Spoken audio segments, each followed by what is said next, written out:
can you explain what it is that you do? What is your work today, and what is it like when you work with clients? Yeah, sure. A lot of what you said was great. Some of that, like I'm not a therapist and all that, even though the word therapeutic is there, and I have to kind of say that because people, I'm not a doctor and all that. So, but I feel we all have a gift.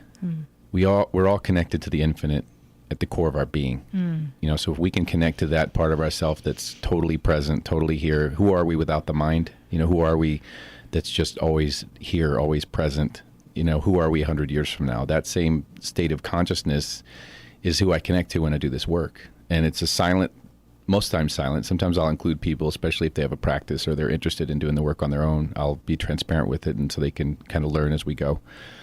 And just basically going back into the lineage and into our lives and figuring out where's the content that we carry that contributes to our diseases, to our pathogen, whatever's creating imbalance in our body. And as we pull out this negative content, our wellness shows up. I mean, literally in a matter of sometimes seconds. It's a wild deal.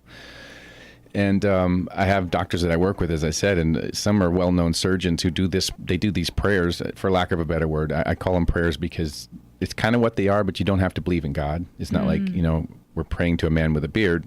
To me, the who we are, the creator, who that is, and who we are is connected at that core that we were talking about, that state of being.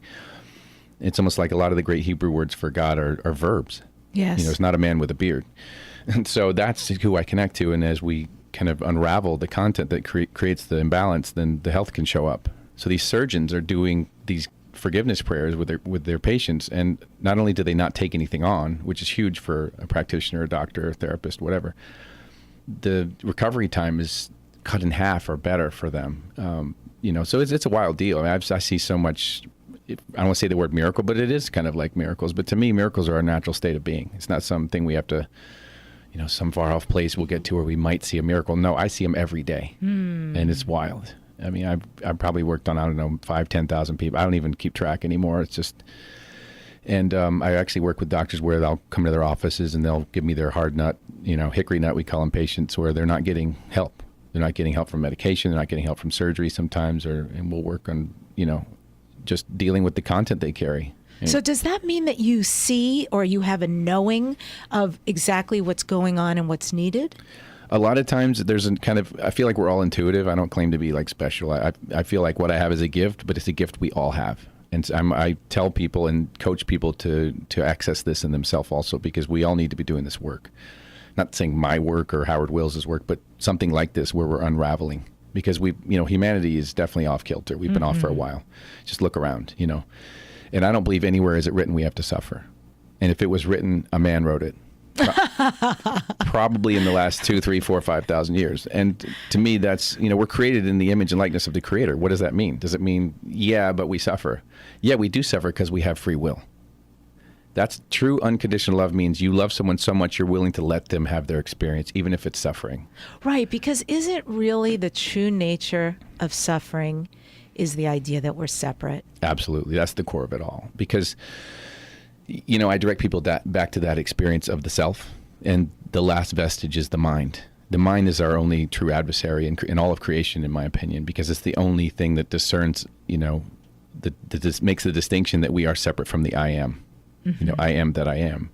Well, if there's still an I looking back on that, then there's separation. So we can get into that. That's a whole philosophy, and I don't want to. And just because I love what you're saying, and I want I want to illuminate this for the listener. So when we invoke the I am, which you can feel that. It's a feeling. Yeah, it's not. And a lot of times we've made religion it's like the menu. You can't eat the menu. Religion describes the meal, but it's not the meal.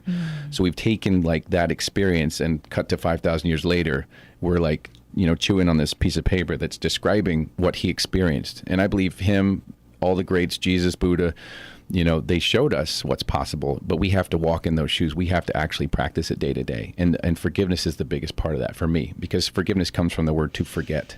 As the Italians say, forget about it, So we can forget about something intellectually, but if we don't clean up the content that we carry, in other words, if someone has an issue with a spouse or something and they cannot forgive them, let's say there was infidelity. I was working on a woman who had it wasn't a mitral valve, it was she was in AFib for like 3-4 days, a fibrillation deal where her heart was whatever.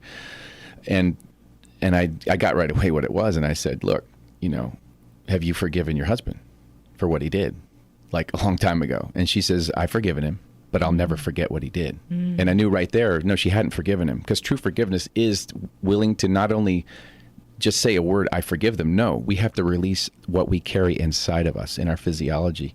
If we don't release that, it's just putting Band-Aids on tumors, and it doesn't do anything. Okay, so I need to hear this. So when you say that, and I understand the distinction, because it's very easy to say, yeah, I forgive them, but I'm never going to forget, which I think actually means I'm always going to protect myself because they could do it again. And what we protect against, we manifest. That's why we can get rid of a horrible marriage and throw our husband out and whatever after, you know, and then guess who's going to show up again? He might have a different name, but it's the husband again. So we need to take responsibility for what we carry, our content.